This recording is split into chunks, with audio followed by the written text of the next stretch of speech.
बिस्मिल्लाहिर्रहमानिर्रहीम। Dear student, अस्सलाम वालेकुम। आज के लेक्चर नंबर 14 में हम Galileo law for free falling body पढ़ेंगे। Galileo law of odd number, ये हमारे पास जो लॉ है ये ऑड नंबर का है। Successive distance covered by a body dropped from some height in equal time interval.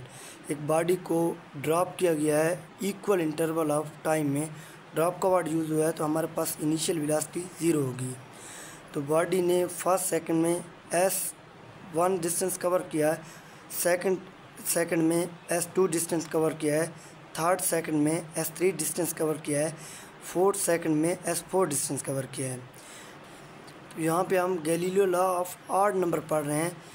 यहाँ पे हम s1, s2, s3, s4 की रेशो लिखेंगे। अगर हमारे पास s1 1 है तो ऑड नंबर सेकंड हमारे पास थर्ड होगा, और थर्ड हमारे पास फिफ्थ होगा, और 4 हमारे पास 7 होगा। अगर फर्स्ट सेकंड में बॉडी ने 5 मीटर डिस्टेंस कवर किया है तो s2 उसका 3 गुना 5 इंटू 3 15 हो जाएगा। इसी तरह s3 के लिए अगर फर्स्ट में 5 किया है तो s3 हमारे पास 5 इंटू 5 25 हो जाएगा। इसी तरह s4 35 हो जाएगा। Law also valid body start from rest and move with constant acceleration. अगर कोई बॉडी रेस्ट से स्टार्ट हो रही है और कांस्टेंट एक्सेलरेशन के साथ मूव कर रही है तो उसके लिए भी ये लॉ वैलिड है।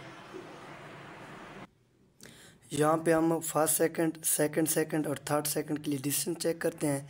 तो हम s=ut plus half AT square use करेंगे।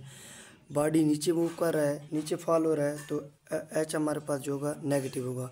तो इनिशियल वेलोसिटी 0 हो जाएगी। तो -h=1/2 -gt स्क्वायर हो जाएगा। फॉर t हमारे पास टाइम जो है t फर्स्ट सेकंड के लिए कर रहे हैं तो h=-1/2 10 आ जाएगा यहाँ पे हमारे पास, और 1 सेकंड का जो है ना स्क्वायर लेंगे तो h हमारे पास 5 मीटर। तो t1 के लिए हमारे पास जो डिस्टेंस कवर किया है वो 5 मीटर है। इसी तरह t2 के लिए चेक करते हैं। अगर टाइम को हम t को हम 2 सेकंड मानते हैं तो s=ut plus half AT square. तो -h u हमारे पास 0 -1/2 ए जो है हमारे पास a की वैल्यू है, g की वैल्यू 10 है, और t2 का स्क्वायर हमारे पास 4 आ जाएगा। तो h हमारे पास 20 मीटर बनेगा। तो टोटल हमारे पास जो बन रहा है 20 बन रहा है। तो फर्स्ट के लिए 5 मीटर को माइनस करेंगे और सेकंड का हमारे पास आ जाएगा। तो 20 मीटर -5 मीटर हमारे पास सेकंड का आ गया, 15 मीटर आ गया। हम थर्ड सेकंड का देख रहे हैं तो h=1/2, g की वैल्यू हमारे पास 10 है, इंटू t का स्क्वायर 3 का स्क्वायर 9 आ जाएगा। तो ये हमारे पास आ गया 45 मीटर थर्ड सेकंड का। फर्स्ट सेकंड का हमारे पास 5 मीटर है, सेकंड का हमारे पास 20 मीटर है, और थर्ड सेकंड का जो है फर्स्ट सेकंड वाला माइनस करेंगे तो ये थर्ड का आ जाएगा। तो ये हमारे पास 25 मीटर आ गया। आगे हमारे पास न्यूमेरिकल है। A stone fall freely under gravity, it cover distance h1 h2 and h3 in the first 5 second, then next 5 second and then next 5 second respectively. The relation between h1 h2 and h3, वो हमें बता रहा है कि एक stone जो है fall कर रहा है under the gravity first 5 second में। टाइम इंटरवल इक्वल हैं तीनों के। फर्स्ट 5 सेकंड में उसने h1 डिस्टेंस कवर किया, फिर नेक्स्ट 5 सेकंड में h2 डिस्टेंस कवर किया, फिर थर्ड 5 सेकंड में h3 डिस्टेंस कवर किया। तो हमसे पूछ रहा है कि हमें h1 h2 और h3 का रिलेशन बताएं। हमने पीछे अभी गैलीलियो लॉ में पढ़ा है कि हमारे पास ये ऑड नंबर के लिए होता है। अगर हमारे पास h1 1 है तो h2 हमारे पास थर्ड होगा और h3 हमारे पास 5 होगा। तो हमें पता है कि h1 = h2 डिवाइडेड बाई 3 होगा। h1 किसके इक्वल होगा? अगर हम h2 को 3 पे डिवाइड करें तो तब ये h1 के बराबर होगा।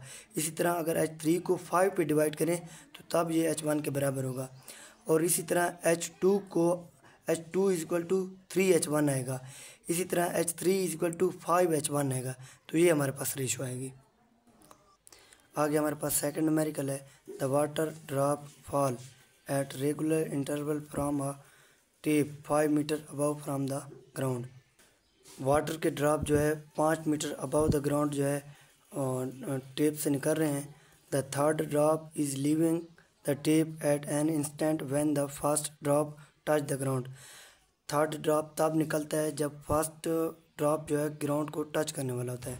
How far above the ground is second drop at that instant. तो उस वक्त सेकंड ड्रॉप जो है कितने डिस्टेंस अबव होगा ग्राउंड से। तो हमसे पूछ रहा है कि जब थर्ड ड्रॉप लीव कर रहा था टेप को तो फर्स्ट ड्रॉप तब ग्राउंड तक पहुंच गया था, तो सेकंड का डिस्टेंस कितना होगा। यानी थर्ड से सेकंड जो है टी सेकंड पहले निकला, इसी तरह सेकंड से फर्स्ट भी टी सेकंड पहले निकला होगा। तो यहाँ पे इसका और इसका रेशो क्या होगा, यानी थर्ड सेकंड का रेशो और सेकंड फर्स्ट का रेशो। इसका 1 है तो इसका थर्ड होगा, यानी अगर इसको हम x मान लेते हैं तो ये हमारे पास 3x आ जाएगा। तो टोटल डिस्टेंस जो हो जाएगा टेप से ग्राउंड तक हमारे पास 4x आ जाएगा, और इस साइड पे हमारे पास 5 मीटर है यानी कि 5x है। तो x हमारे पास क्या आ जाएगा, 5/4 आ जाएगा। x की वैल्यू हमारे पास 5/4 आ जाएगी।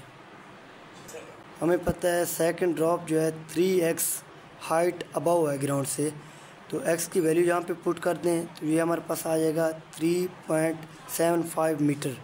सेकंड ड्रॉप की हाइट ग्राउंड से कितनी हो जाएगी, 3.75 मीटर हो जाएगी।